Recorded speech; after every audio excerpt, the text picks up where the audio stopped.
सध्या कोरोना लसीकरणासाठी लसीकरण केंद्रावरती आणि ग्रामीण रुग्णालय येथे गर्दी होताना दिसत आहे।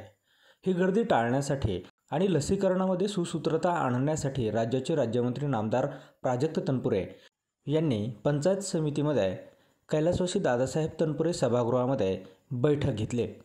यामध्ये सर्वांशी चर्चा करून त्यांनी लसीकरणाबाबत नवे धोरण प्रायोगिक तत्वावरती राहुरी तालुक्यासाठी अवलंबले आहे।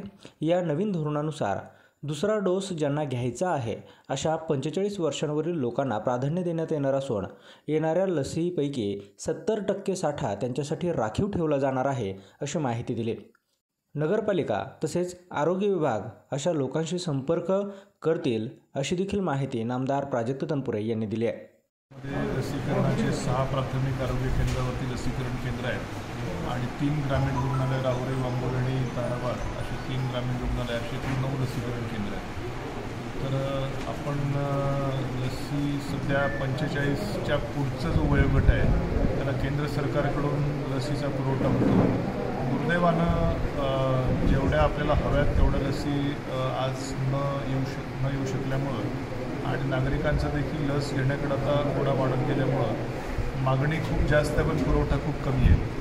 त्यामुळे लसीकरण केंद्रावरती खूप गर्दी होते, खूप नियोजन त्या ठिकाणी कोलमडायचे प्रसंग घडलेले आहेत आणि म्हणून काही दिवसापासून आपण असं ठरवलं होतं की ज्या लोकांचं लसीकरण करायचं त्यांना निरोप जातील आणि त्यांनीच लसीकरण केंद्रावरती यावं आणि शक्यतो ते गावोगावी जाऊन करावं असा आपला मानस होता।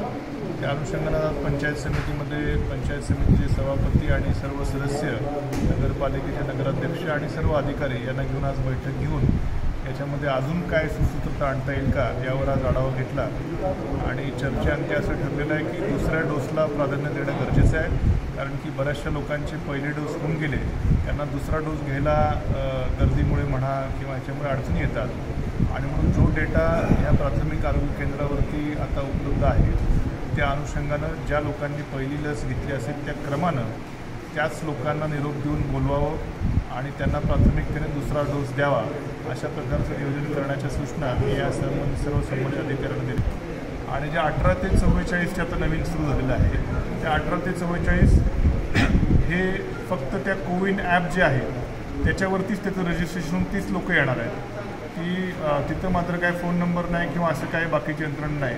हे आता नवीन जे 18 ते 44 चालू झालेलं आहे ते स्ट्रिक्टली जे कोविन ॲपवरती रजिस्ट्रेशन होतं त्याच लोकांचं शेड्यूल वाईज ते चालू आहे। या बैठकीसाठी प्रशिक्षणार्थी प्रांताधिकारी दयानंद जगताप, तहसीलदार फसीउद्दीन शेख, गटविकास अधिकारी गोविंद खामकार यांच्यासह अधिकारी पदाधिकारी उपस्थित होते।